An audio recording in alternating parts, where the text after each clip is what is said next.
Hey everybody, what's up? Tim here with today's SCE. I hope wherever you're at, you are doing phenomenal, having an awesome day and crushing it, and that your 2018 is off to an unbelievable start. And the title for today's shoot is Guard Your Vision, for it is alive. So I want to talk about the importance of our vision and the importance of protecting that vision. Hopefully you've set some goals for 2018 and are pursuing those. But ideally you have a much longer term plan in place, a 3-year, 5-year, 10-year, 20-year plan. A plan that says this is who I want to be and who I want to become. And that, folks, is vision. You know it and I know it. And vision, I believe, is spiritual, because at the end of the day, our vision is going to represent who we are, what we wanted, and what we were about. It represents the mark that we're going to leave on this world, and that is tied into our purpose. And it represents everything about us. And when we have a robust, exciting, compelling vision, we're alive and passionate and excited. And when that is gone, where there is no vision, we perish. We die from the inside out. We slowly starve to death from an emotional, mental, spiritual perspective. So if you're in that place, I would challenge you, put some time in to cast a vision for yourself. And I would tell you that whatever vision you develop, it's probably too small. Recently, I've been re-challenged to expand my vision, because I find that a lot of the things I set up are more goals than they are vision, meaning that I can go out and I can do them. So I should do that. If you have something you can go out and do it. But a vision requires your entire life's work, and it requires your faith and your belief and everything about you. And it could take 10, 15, 20, 30, 50 years, the longer the better. And a lot of the things that I set out to do when I was in my 20s, I did by the time I was 40 years old.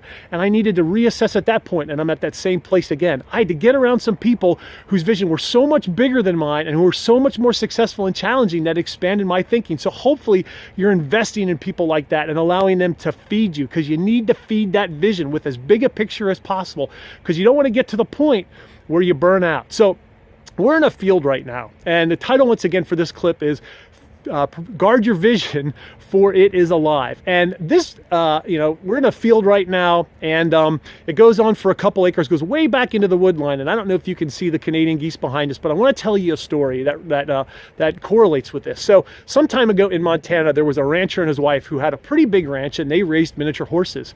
And they had this one horse that they loved in particular, and the horse was out grazing. So one day they decided to ride the fence post to check out the fences to see if they were intact. And they rode pretty much all day because the ranch was huge. And they came way down into the far corner of the ranch, kind of like where the trees are behind us.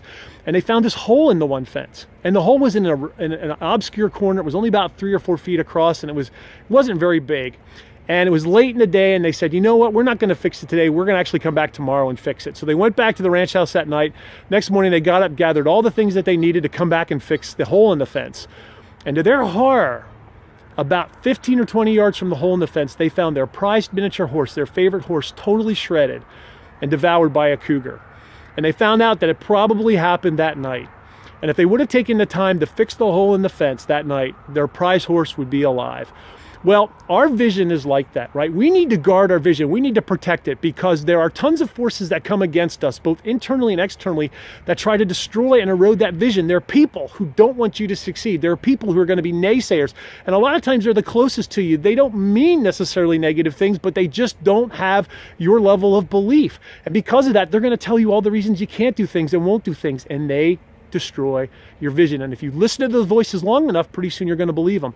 Likewise, we're attacked with doubt and fear and worry and anxiety. And if we listen to those internal voices that aren't our voices, but they're voices designed to rob us of who we're supposed to become, that will kill our vision as well. Not to mention that we live in a pretty negative world. And if we don't feed ourselves a positive diet and get around positive people and insulate and guard ourselves from it, it will erode us as well, because there's tons of voices telling us we can't do things and you're not good enough and you're not worthy. And you know what? None of it's true.